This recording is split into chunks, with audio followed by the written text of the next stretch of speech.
Have a good day. I'm not going out, I'm going up. Well, I think we're good to go.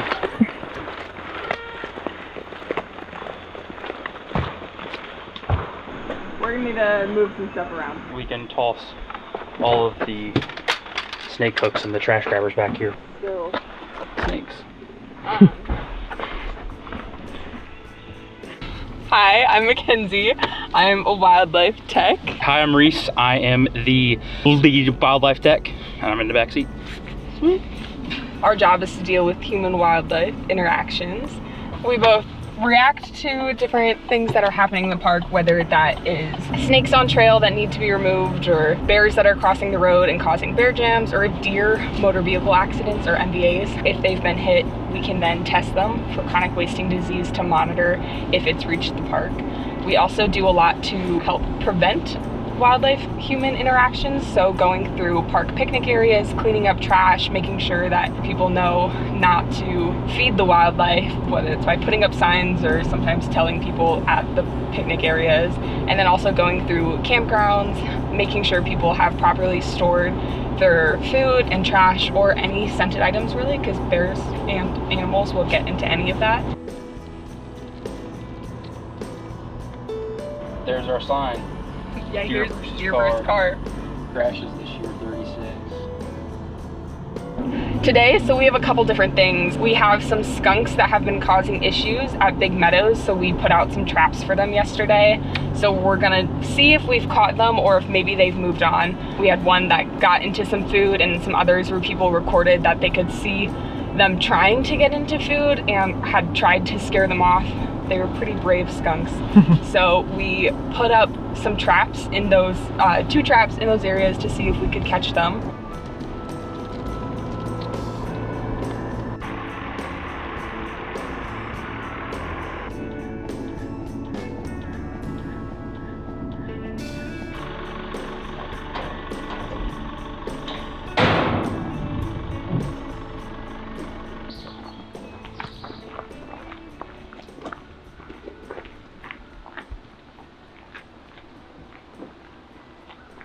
The sardines are still in the trap, and there's no animal for this one this morning. It looks closed. Well, it looks closed. Do you think anything's in there? I think so. Oh, we got a skunk. We got our boy. We got our kid. Do you want to get a photo? You can come close to him. Very much white and probably half. He's pretty big. Handled that owl with. Probably.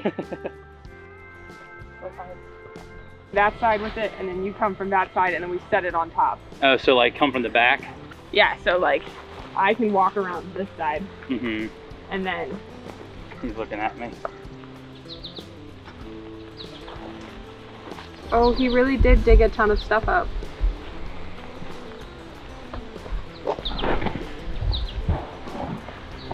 We're just gonna drive him a little bit away from here, so that still in the same area, but hopefully not in the campground. But yeah. We just trapped him. Yeah, he's a little ride. Oh, thank you. No problem. Have a good day.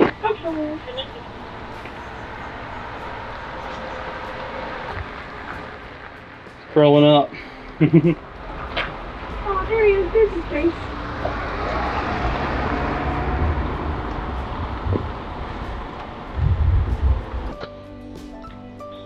A good skunk gone bad. Yeah. I'm a mountain guy myself. I like the summits. Oh, I mean, I love the summits, but I love driving through Big Meadows and seeing all the different wildflowers.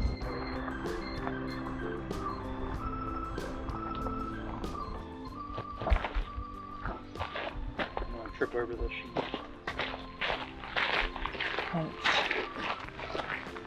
Right here in these ferns would be good. You're gonna mix up. I just don't want him to spray us for good measure. Mm-hmm.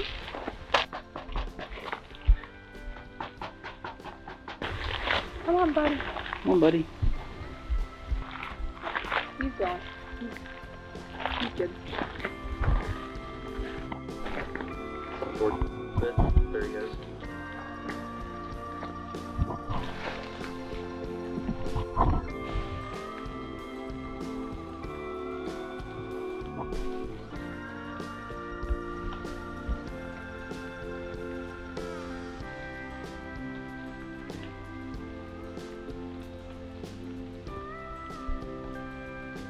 where it's like ferns on the bottom and it's like all poplars and so open and tall and pretty. Yeah. Ah, you decided to go straight back. Nice turn.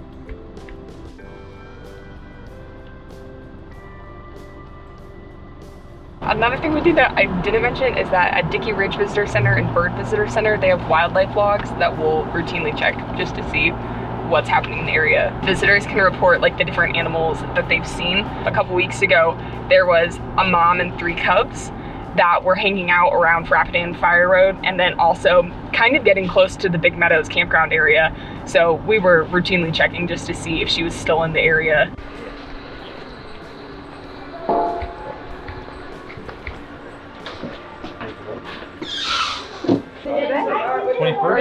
Yesterday, Upper Hawksbill, the summit, 200 yards off trail. It's pretty far to see that. 200 yards off trail, then that was a perfectly fine sighting.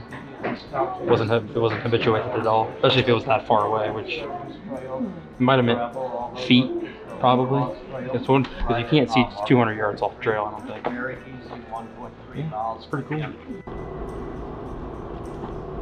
Our population of bears, they are still very active and there's lots of healthy bears. Bear mange has been in the park in the past years. In the past, there was 26 cases. In 2023, we had 2 recorded cases, and this year we only have 6. And the bear population is going up because people are seeing them a lot more. We are trying to being very proactive by talking to people, being strict on food storage. The bear population, it went low, but all because the population is coming back, we are trying to not have them be very habituated. So it's kind of a fresh start and we could be on top of it as the bear population increases, so then we don't have as many bears that are problems. Right now, a lot of our bears are healthy. They are looking good and we're hopeful for a higher population in the park and to where people can see bears safely and our bears will be wild enough to not get into anything and be a bad bear.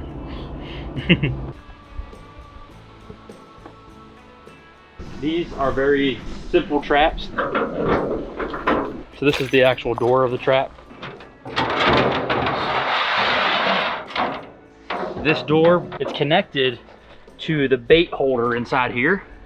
If you look in there, there's a bait holder, and when they press forward on it, this moves forward.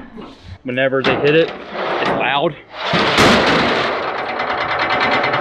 We put these little sliders on it, so it's easy to go on the truck. And when we have a trap open, we will block it off from people. So we'll put up like a lot of caution tape and like danger trap stuff.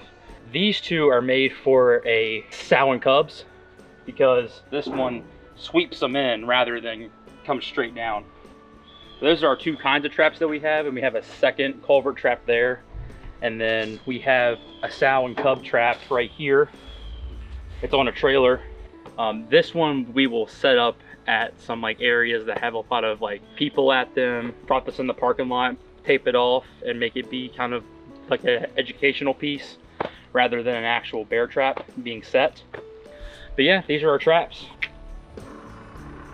One thing we do that I didn't mention was we go through the Appalachian Trail huts and we'll monitor those for wildlife activities. So we'll go through those. We try and go to every hut at the very minimum at least once a month, sometimes more if we can, but we'll drive through, check for trash, check their bear boxes to make sure nobody's left anything, and then also go through the logs just to see if there have been any wildlife, whether that's bears. At one of the huts there was a wood rat that was causing some issues, and if there's hikers, we'll talk to them, ask what they've seen.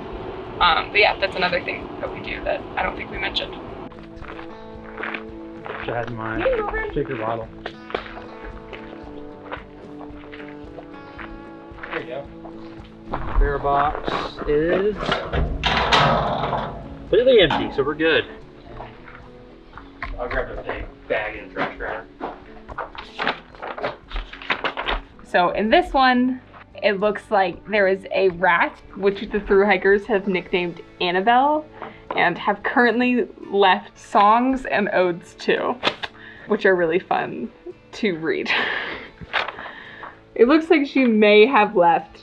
Or maybe not. I can't tell. Someone says not here, someone says she was. So, she munched my shoes and stole my hat, singing, "Oh, Annabelle Rat." She chewed my socks and earbuds too. She ate my sleeping bag straight through, singing, "Oh, Annabelle Rat." That's not the only one. People also draw pictures of her. So we have Annabelle.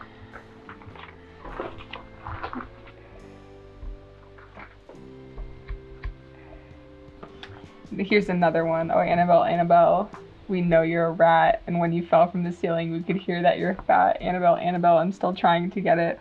Why last night you stole my blanket. Annabelle, a rat. That's insane. When I try to sleep, my sleep will be in vain." So. This is the action shot. Toss this kind of pile. It seems like they put some trash in a pile. And in Gravel Spring there lives a rat, oh Annabelle. She munched my shoes and stole my hat, singing, "Oh, Annabelle Rat." She chewed my socks and earbuds too. She ate my sleeping bag straight through, singing, "Oh, Annabelle Rat."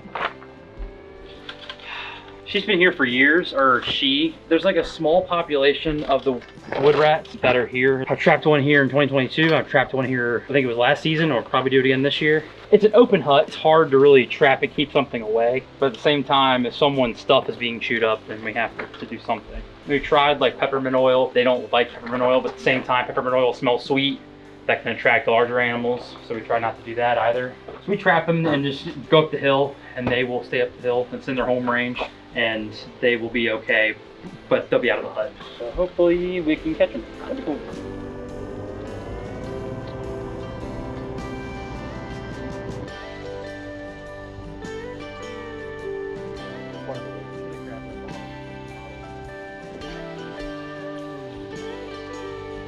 A black bear romped across the road. Romp.